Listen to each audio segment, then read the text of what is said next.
जय हिंद, वंदे मातरम। प्यारे साथियों, आ चुके हैं एक और जबरदस्त नई भर्ती के साथ। कौन सी भर्ती है साथियों? आपके लिए बहुत ही शानदार भर्ती है दोस्तों। ये भर्ती है एसएससी हिंदी ट्रांसलेटर भर्ती 2023। यानी कि दोस्तों एसएससी में भर्ती निकली है ट्रांसलेटर की। जो हिंदी ट्रांसलेटर हैं उनकी भर्ती निकली है। जैसे भाई कोई इंग्लिश में बात कर रहा है ना, दूर दूर के देशों से लोग आते हैं, अधिकारी लोग आते हैं, तो वो इंग्लिश में बात करते हैं, तो उनका हिंदी अनुवाद करने वाले, उनकी भर्ती है। समझ रहे हो दोस्तों? उनकी भर्ती है।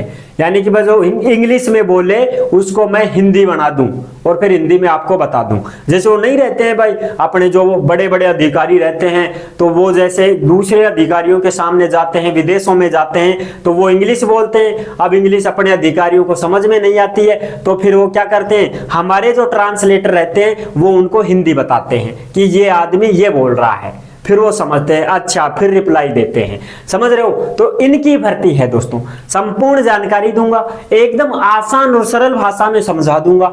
अगर अभी तक आप चैनल से नहीं जुड़े हैं दोस्तों, तो यहाँ पे आप देख रहे होंगे बांसुर रोजगार, और ये काली काली पट्टी दिख रही हुई, ये दिख रही है तो काली काली पट्टी, इस पे सब्सक्राइब लिख रखा है, इसको दबाना है आपको। इसको दबा दोगे तो चैनल सब्सक्राइब हो जाएगा। फिर जो भी हम वीडियो डालेंगे वो सीधा आपके फोन में सबसे पहले पहुंच जाएगा। तो चलिए दोस्तों शुरू करते हैं इस वीडियो को। अच्छी प्रकार से समझ में आ जाएगा, बस आप वीडियो के लास्ट तक बने रहिएगा। तो नमस्कार दोस्तों, मैं राजेश गुजर स्वागत करता हूं आप सभी प्यारे साथियों का बांसुर रोजगार के यूट्यूब चैनल में। चलिए दोस्तों, हिंदी अनुवादक भर्ती है, महिला पुरुष ऑल इंडिया में कोई भी हो फॉर्म लगा सकते हो, ठीक है ना? हाँ, कोई दिक्कत नहीं है। ऑनलाइन आवेदन है, 22 अगस्त से शुरू है और लास्ट डेट है 12 सितंबर। यानी कि भाई 12 सितंबर तक आपको फॉर्म भर देना होगा। इमित्र पे जाना है, फॉर्म को लगाना है, इमित्र से आपका फॉर्म भरा जाएगा। और फिर साहब गलती उल्टी हो जाए कोई छोटी मोटी तो क्या करें?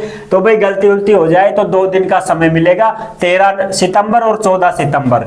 2 दिन के अंदर अंदर आप अपनी गलतियों को सुधरवा सकते हो। भाई 19-20 कुछ गलती हो जाए, 19-20 फर्क आ जाए, कोई मिस्टेक हो जाए भाई मीनिंग में, तो उसको आप सही करवा लेना। 2 दिन का समय लगेगा। उसमें एज आपकी 18 से 30 साल होनी चाहिए। SC ST को 5 साल की छूट है, OBC को 3 साल की छूट है। SC ST वाले यदि 35 साल के भी हैं तो फॉर्म भर देंगे, OBC वाले 33 साल के हैं तो फॉर्म भर देंगे। डेट ऑफ बर्थ 2 अगस्त 1993 से 1 अगस्त 2005 के बीच में तुम्हारी जन्म तिथि होनी चाहिए, तो ये आप फॉर्म भर सकते हैं। समझ रहे हो दोस्तों? यानी कि 1993 वाला तो फॉर्म लगा देगा, लेकिन 1992 जिसकी जन्म तिथि है वो फॉर्म नहीं भर पाएगा। और 2005 तक तो फॉर्म भर देगा, 2006 में जिसका जन्म है वो फॉर्म नहीं भर पाएगा। इस बात का ध्यान रखना। 1993 से लेकर के 93, 94, 95, 96, 97, 98, 1999, 2000, 2001, 2, 3, 4, 5, ये जिसके जन्म तिथि है सन, वो सारे भर सकते हैं, ठीक है? अच्छा, अब बात करते हैं पदों की, योग्यता की, वेतन की, सारी चीजें बता दूंगा। पदनाम तुम्हारे हैं हिंदी ट्रांसलेटर के 4-5 प्रकार के पद हैं ये, बाकी आप देख लेना। ये हिंदी ट्रांसलेटर के ही हैं, जूनियर सीनियर जो भी लोग हैं उनके पद हैं। अब इसमें योग्यता क्या होनी चाहिए तुम्हारी, ये समझ में नहीं आ रहा है साहब? बिल अरे हम समझा देंगे आपको, क्यों परेशान हो रहे हो तुम? हम है ना, हम समझाएंगे आपको एकदम सरल भाषा में, आसान भाषा में। हमारी कोई भी वीडियो उठा के देख लेना, हम सभी वीडियो एकदम आसान और सरल भाषा में समझाते हैं ताकि आपको सब कुछ समझ में आ जाए। देखो अब इसमें PG होना चाहिए। PG का मतलब क्या होता है साहब? अरे PG का मतलब स्नातक के बाद में तुम करते हो ना PG, जैसे MA, MSc, MCom ये करते हो तुम, ये PG है।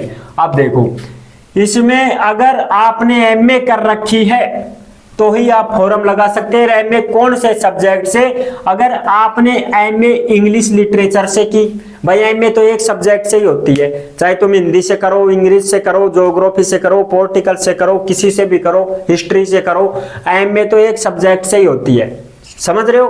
अब MA इंग्लिश से कर रखी है और पेपर आपने हिंदी में दिया, होता है ना वो कि भाई मैं इंग्लिश लिटरेचर से MA कर रहा हूं और मैं पेपर इसका हिंदी में दूंगा, हिंदी में लिखूंगा फिर इसको।